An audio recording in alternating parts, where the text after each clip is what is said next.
So chicha morada is made from purple corn, pineapples, green apples, cinnamon, and clove. Now in Peru, every family has their own way. So I know you might get some comments of, some Peruvians being like, oh, it's missing this and that. We have all the information available online. If you really want to start something, you can literally start it right now. Manifestation doesn't mean anything unless you put the work behind it.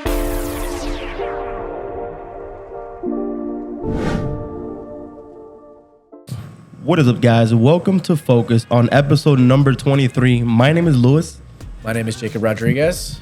And we are both entrepreneurs. I have a videography company and I also scaled up a fitness page on my Instagram all the way up to 100,000 followers. And I run Mexican restaurants in the state of Connecticut that do over 10 figures yearly. Ladies and gentlemen, today is it's awesome day because 2 podcasts ago we had a guest and it did amazing and we love this concept. So we searched around and we found another person, and this person is not just a regular person. This is a multi-million-dollar liquor industry. So here we have Carlo Ruiz. He is the founder of Miraflores Chicha morada. Chicha Morada. So this is a Peruvian drink, right? Correct, yes. So what's up, man? What's up, man? Yeah, well, being on the thank you so podcast. much, man. I appreciate it. Thank you so much for having me. Yeah, man. Yeah, but like you said, yeah, this is the liquor industry is huge, and I wanted to create something that was special for my heritage. I was born in Peru, and if you know Peruvian cuisine, you know Peru. We're known for a few things: Machu Picchu, Cusco, great food like ceviche. But then you also have that, the pisco sours, and then you have chicha morada. Now, chicha morada is a household staple. Every family member makes it, but everybody sort of makes it a little bit different. So my idea was to create the first ever chicha morada liqueur, so you could mix it with tequilas, some mezcales, some rum, some whiskeys, literally anything. So the sky's the limit with this product. And fun fact, I was born in Miraflores in San Juan, which is why the name is Miraflores. Awesome. And then if you look at the label, it's really cool because it's almost like stick figures, kind of representing the Incan Empire and all those drawings. So I kind of wanted to put that together on the label. And then in the middle, you have my grandma, who is the person that taught me how to make chicha morada. Wow. Then you have the whole family over here. My aunts, my uncles, my cousins, and then a little agave plant, because I love agave, I love tequilas, I love mezcales, and also Mexico is very dear to me because I just fell in love with the culture as well, and I fell in love with the spirits in Mexico. So kind of wanted to add that on the label, but it's something that's low proof, low ABV, only 18%. So you can have it on the rocks with a little lime. You can mix it with a Prosecco. You can make it into a sangria, a margarita. Again, sky's the limit. Just delicious stuff in a bottle. Man, that's awesome. And the story behind that, you just put everything into that bottle. It must feel amazing going into stores and just seeing your bottle there. Yeah, man. It definitely took a long time. And honestly, walking into our first liquor store, I believe our first liquor store was Four Seasons in Morristown. Wow. Small, not the name. The name sounds fancy, but it's a neighborhood liquor store. Oh, okay. Yeah, Okay. it sounds. I'm like, Four Seasons. Wow, 5-star. That's where you started? But it's a really cool neighborhood liquor store, and during, actually, it's a funny story. During COVID, we were probably one of the best customers because we used to use Drizzly and just order like a bunch of beer and wine from that store. Okay. And that's how actually I created a relationship with the owner of the store. Okay. And, I reached out on Instagram, we kept in touch, and I told her that I was gonna come out with a liquor. That's and awesome. that's all it is. It's connections, being able to talk to people through Instagram, going into a place. But during COVID, that's how I connected with some accounts, and she was like, yeah, let me know as soon as you launch. I would love to carry it. And they were the first ones to carry it. And then walking in there was pretty surreal, just seeing like the product on the shelf next to these like big guys that are billion-dollar companies, and I'm like a little smaller for now. It was really cool. It was Sky's the really cool. limit, like you said. Sky's the limit, and that's amazing. Can you tell us a little bit how long the process was to get started to make your first bottle, your first batch at least? Yeah. So the idea started about like 6-7 years ago, but obviously there was no money, so you just can't start a brand without some capital. So it took a little bit, but I would say back in 2022, that's when I started reaching out to different bottle suppliers, different bottle caps, even like the little plastic on top here, the labels. So it took about like 2 years after we started a bank account and started like the legal stuff. About 2 years before the product hit the shelves. Wow. Basically. Yeah. And the tastings, how many tastings you got to do to get the perfect recipe? So yeah, I mean, it took a little bit, but I'm fortunate enough that we partnered up with a great distillery called Matchbook Distilling out of Long Island, and they were able to take my vision, my homemade version, because I've been making this for like forever. Always featured in cocktail menus, featured it in wherever I could. I always put chicha morada on the list, and they were able to really take that homemade pot recipe and make it into something with alcohol, and make it bigger. Awesome. But it took, I would say, maybe like I think. The taste they got in like 4 or 5 tries. But pretty quickly, okay. But the color was probably the hardest part. Wow. You wanted that dark purple color. Yeah, and the dark purple color comes from the purple corn, and that was probably the ratios were a bit off. So we needed to add a little bit more purple corn in there to get more of that color out. But I think they nailed it, and they got my vision in a bottle. It's amazing. Yeah. We were just trying this cocktail right before we did this podcast, and that is honestly really good. The sangria, super well balanced. Blended it with It's definitely used to blend with, right? Chicha morada is definitely used to blend with, and like a secondary, like an orange liqueur. You want to use it like a De Kuyper, triple sec. It kind of mixed with everything else, and I think it was really good. Like you said, it's amazing that it can mix well with tequila, whiskey, vodka. It can mix with any other main liqueur. Exactly, and yeah. then kind of add on to the flavors and intensify the flavors, which is amazing. Yeah, man, yeah. Carlos, I'm really excited that you're here because on the Focus podcast, we love entrepreneurs, and especially we're all young entrepreneurs. And having you on the podcast is a complete different niche when it comes to that. 2 things I got from you was, one big thing that we always preach, me and Jacob, is connections.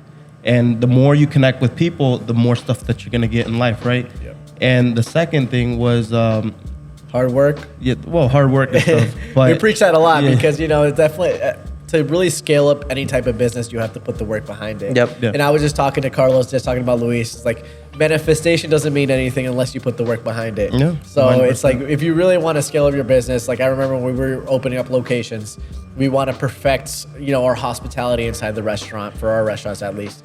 You have to put the work in to train your staff, take the time, put in the procedures, the steps of service to really perfect that hospitality and keep working on it, until you sort of perfect it in some sort of way. And so I think that's a great thing, Carlos, with this company, and he's killing it, man. He's killing it, and soon he's going to be in Connecticut, and he's going to be killing it in Connecticut as well. Oh, that's one thing that we didn't mention. Carlos is actually going to be attending our Be the Dinner series. We mentioned in the past, it's one of the events we do at Puerto Vallarta. It's a private dinner where we serve 5 course meals, 5 drinks, and he's going to be our celebrity mixologist. He'll be making all the drinks with his brand of alcohol that he's bringing. And you're a bartender, right? You're a mixologist. That's one thing that we didn't say. So besides owning this big company, he's also a mixologist doing it on the side. What got you into bartending? Ooh, man. Let's see. So I've always been in the hospitality industry. So let's go back a little bit. So I moved out of my mom's house at the age of 14, and I was working at a pizzeria at the time. I was working in the kitchen, and then they moved me up to be a pizza guy because I knew English. So being able to like talk to the customers, and then I also did like busing and serving. But at 14, I stayed at the pizzeria until I was 18. But I learned a lot, and I was getting paid weekly. I was obviously working a lot of hours, but I kept seeing some income come in. So I was like, you know what? Let me just move out and do my own thing. And it sounds crazy, but also in the Spanish culture, it's not that crazy. Being able to like support yourself at a young age. So I got my own lift. Got my own like room at the time, lived alone. And started paying my own bills, and always was driven towards that like hospitality. I just loved it. Loved seeing people smile, seeing people, just like the service I would give them. It was an addiction to me in a sense. But while working at the pizzeria, like there's only so far that you can go. So what's the next step? I mean, the next step would be owning a pizzeria or being the manager, but there was no money in that, or so I thought in the moment. So I'm like, you know what? We have Google, let's check out Craigslist. So I went on Craigslist and I'm like, fine dining restaurants that are hiring. And lucky enough, there was a place called the Rhineland Inn in White House Station in New Jersey. I lied on my resume. I was like, yeah, I've been in fine dining. And, I sent the resume. I got a call from the manager. His name is Ed. He's in the city now. Thank you, brother. Colombian guy. And he saw through basically the resume. He's like, you didn't work at any of these places. But, I love the commitment. I love the passion. I love that you want to do something else, do something better. So he hired me as a server's assistant. So basically a busser. And kind of just moved up from there. But as soon as I walked into this place, it's a 4-star by the New York Times, 3 stars, I believe. And it's one of like the highest recognized restaurants in New Jersey. Craig Shelton was the chef a long time ago. Then Anthony Bucco took over. But it was one of the best. And I kept seeing all these cocktails and all these different types of liquors behind the bar. I'm like, what is this? And the cocktails are just beautiful, same as the food. So I'm like, I got so intrigued that I'm like, you know what? This seems pretty cool. Let me learn a little bit. Let me look on Google and see like, what is this weird bottle that's behind the bar? And mind you, I'm only 18, so I can't legally like drink, but I could still serve here in New Jersey. I could serve the alcohol. So I kind of, on my days off, started coming in, started asking the bar manager like, hey, can I get a shift? It was always like a no, a no, a no. But one thing is like always be persistent and always be consistent. And I think that's what really helped me. And finally, I got a job to be a bartender there. I had 1 shift a week, and then it turned into 2. And then I started seeing celebrity chefs do food competitions on TV. So I'm like, how come a bartender can't do that? Yeah. So then again, back to Google. How do you get into cocktail competitions? And I started doing that, and I won my first cocktail competition and was named the Mixologist of the Year in 2014 by the New Jersey Restaurant Association. And that sort of like took my confidence in my passion to make this into a career. And I kind of just never looked back from there, and that was it. And trying to figure out different ways to make money, trying to figure out different ways to grow in the industry, because I didn't want to just be behind the bar all the time. There's a shelf life, I would say. It's great money, but starting a family and things like that sometimes is not for everybody, especially because of the hours. So I needed to figure out a different way, and I was able to do that. Man. And so I could assume you saw the future of mixology from there, and mixology as a whole from 2014 to now is a whole different realm. Yeah, it's super interesting how mixology has grown over the last couple of years. I personally think mixology in the next 5 years is the future. I think right now in the current it's huge. Yep. But I think in another 2 or 3 years it's going to grow even more. And I think honestly people are stop. They don't care too much about eating anymore. They care more about drinking. So having a well-balanced cocktail, not just drinking beer. I see beer usage going down every single year, especially in my restaurants. My bars, I barely order any cases of beer anymore. And everybody's more focused on cocktails and, the sweetness, the savoriness of each cocktail and, mixing everything correctly. So I bet you saw that from an early age, and now it's translating to your company that you have right now. Yeah, and I think, I probably saw it, but I didn't know it at the time. It was just something that I was just passionate about. And also, I went to school for software engineering, but I never really used any of that because I just fell in love with, it's funny and weird to say because like who falls in love with like alcohol? But a lot of people. But not like, the right type of way though. Right. Yeah. So like my way, it's like I just love the history of it. I mean, there's so much history in every bottle, and it's really cool to be able to just showcase that to all the customers that come in. And that's amazing because you use your platform to do that as well, right? I do, yes. Your platform is really just to kind of show the history about a specific drink or a specific liquor. And then I see people arguing in the comments sometimes, oh, that's not true. That's not how it happened. Everybody has their own story for a specific liquor. But I love that you try to educate your social media whole community as a whole. And it's amazing. I mean, alcohol is super interesting, just like food is super interesting. And obviously, it's a specific niche, right? Of course. You have your niche of people that follow you with that educational platform. Yeah. It's amazing. I love his. You guys have to check him out on Instagram. What's your Instagram again? At Cocktails by C on all social media platforms. Yeah, we'll put it down in the bio. We'll put it in the bio. We'll put it on the screen if. Yeah. And then also follow Drink Miraflores in all platforms as well. Oh yeah, go order a bottle of Miraflores. It's a really good drink, guys. Available in all 50 states through e-commerce. Come on, you guys. I have a question for you, Carlos. You mentioned earlier that you moved out of your house at 14. Yeah. You're Peruano? You're from Peru. Claro. Our Peru community is strong out here. I've seen that ever since Diego's podcast. But did you move out of your parents when you were in Peru, or was it down here? No, so I grew up with my grandparents in Peru, and then I moved to my mom was already here, so I moved to New York at the age of 8, and then at 8 we stayed in New York in Queens in Ozone Park from I would say the age 14. That's when we came to Jersey. Okay. I would say. Yeah. And then lived in Jersey and Bound Brook, and then that's when I moved out after that. Okay. Went to high school in Bound Brook. But yeah, no, it's an interesting way to grow up, because you got to grow up pretty quick. 100%. But I wouldn't trade it at all. Yeah. It builds a lot of character. It does. One common trait that I see from a lot of entrepreneurs is that they see that vision since the beginning. And from hearing your whole story, you've always kind of had that vision in your head. But one most important thing we just mentioned earlier about getting into action, you always took action. You're always looking into how to do this, how to do that. And I think that's a very important key, especially like I could relate to that, because growing up, I didn't know anything about cameras. I didn't know a lot of things. 100%, I'll say 90%, because I got to give some to my parents.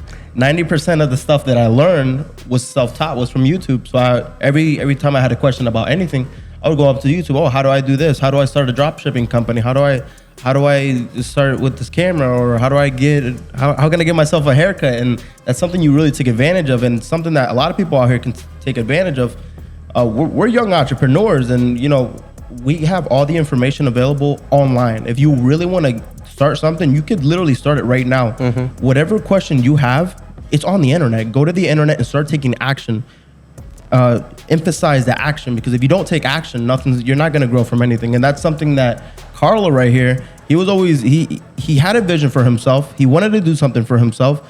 He looked it up and he did it. If you don't do any of that, then you're not gonna get anywhere. And that's something, I love that. And a lot of people, if you have a vision, we say this all the time. If you have a vision, look it up now. You know what the process is. Pursue that. You could make that vision a reality. Stop with the bullshit. Stop playing video games. Stop distracting yourselves. Forget the women. Just focus on your career. Focus on what you have to do, and you could build your company. You could become a young entrepreneur. You are a young entrepreneur. Just stop being distracted and get to work. And I think we also talked about networking there as well. And as a whole in the restaurant industry, networking is such a big deal, because it opens up the doors to so many opportunities. Yes. We were talking about it with our liquor distributor. We do these events, and it opens us up to a bunch of other opportunities. The other day, so I'm very close with one of my distributors in Connecticut called Eater Bros, and they invited me to a Herradura event. So I was able to meet the global ambassador of Herradura, and he introduced me to the throwback bottle of the original recipe of Herradura. That's awesome. And so I got to also meet a famous chef there from a restaurant named Hueso in Guadalajara, Mexico. Yeah, that's a great restaurant. Yeah, one of the most famous restaurants in Mexico. And so I got to meet him, taste his food. It was an amazing experience, but I would have never had that without the connections.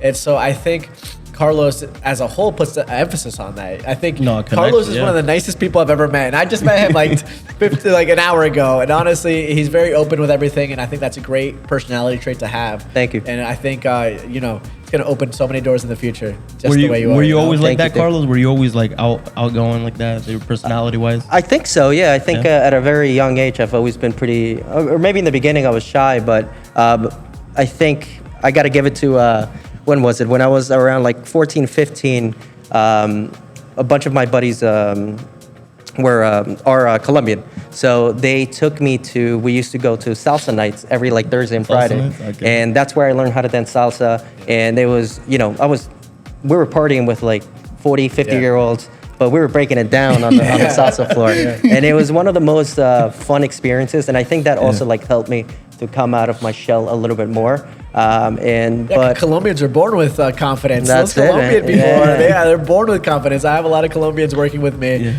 and they're very outgoing. Oh no, people. they're Yeah, super outgoing. Super They don't, outgoing. they don't a care. little They'll too say outgoing whatever. sometimes. A little too outgoing, but they're honestly great people, and you wouldn't trade it for the world because it's always a fun experience when you're working with them. Absolutely. Always a fun Yep. experience.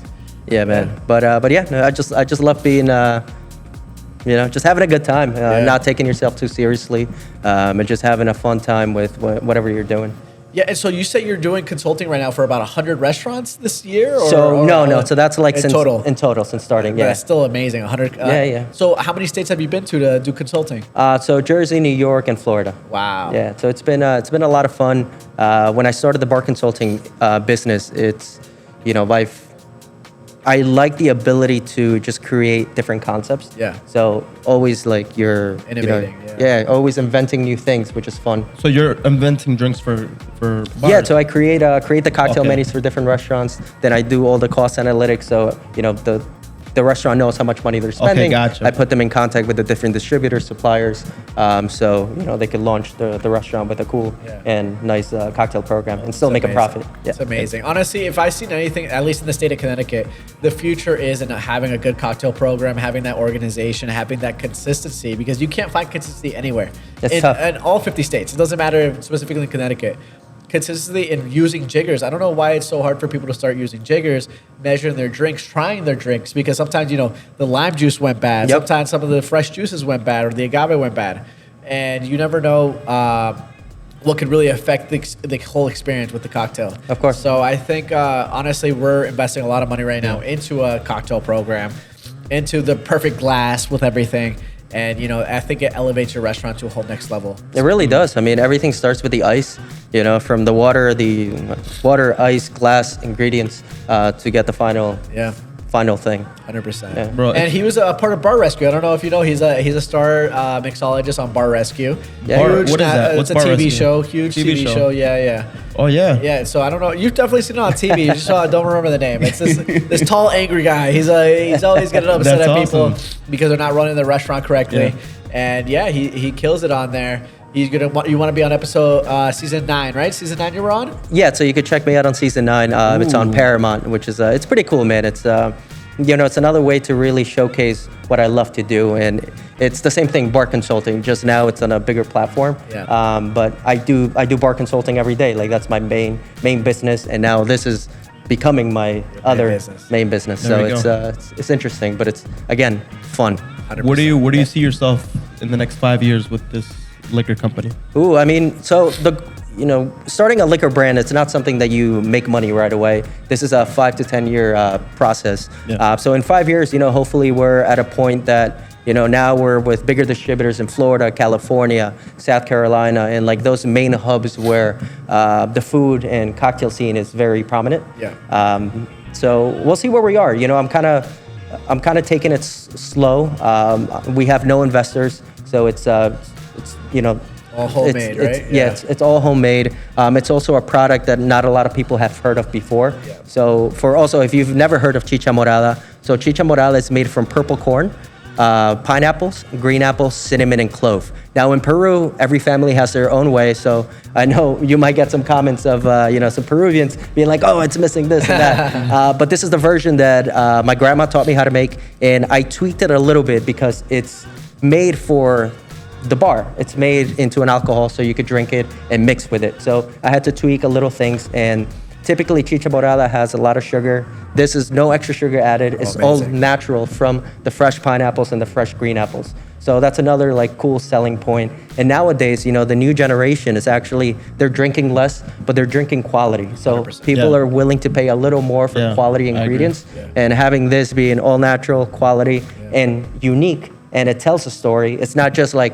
oh, Carlos somehow got a lot of money and was like, let me create this new tequila or whatever. Yeah. No, this has a story behind it. It's showcasing my family, and hopefully, my kids, would showcase it later on. 100%. Yeah. This ain't the Nog Boys. This ain't the Nog Boys. It's amazing. It's amazing. I think no added sugar. So for all you fitness freaks, you can have a little bit of chimorada and Miraflores, and you're gonna not gain any weight. It's all gonna go straight to the muscles. It's all straight to the muscles, right? Well, guys, it was Carlo. It was amazing to have you here. Thank you, man. Thank you. This is the most time we're gonna take from you guys. It's already been a while, but I can't wait to see you guys on the next episode. Remember, every single Monday we are posting these. We will have another next week. We'll have another person on the next podcast. So we'll keep that a secret for now. But it was nice seeing you guys. Don't forget to subscribe, drop a like, and the last video actually got a comment. We should read that. Okay, you have the comment. Yeah, we should read that. All right, read the comment. So we have Alex. He says, "I just came across you guys' content, and it's such a fresh breath of air. I'm 25 years old, who's been crushing it for 10 years now in the real world, and I found that as time has passed, 99% of the people have made zero progress. It's rare to find anyone in our age group actually locked in and crushing it, acting like real professionals. Good job." Great That's job, awesome. guys. Yeah, it's amazing. Yep. Thank you so much, Alex, for that yeah. comment. You know, like you said, 99% of people aren't focused on what they actually want to do in life. And sometimes life takes you in different paths, you know? Sometimes it takes you here. Everything happens for a reason, but if you want to accomplish something, you have to fight for your goals, have to fight for what you want, and, you know, be passionate about what you do. Yeah. So if you find people like this in the real world, stay close to them, because that's the people who are gonna help you elevate to the next level quicker. So with that being said, see you guys. Thank you so much for watching. We'll see you on the next one. Peace.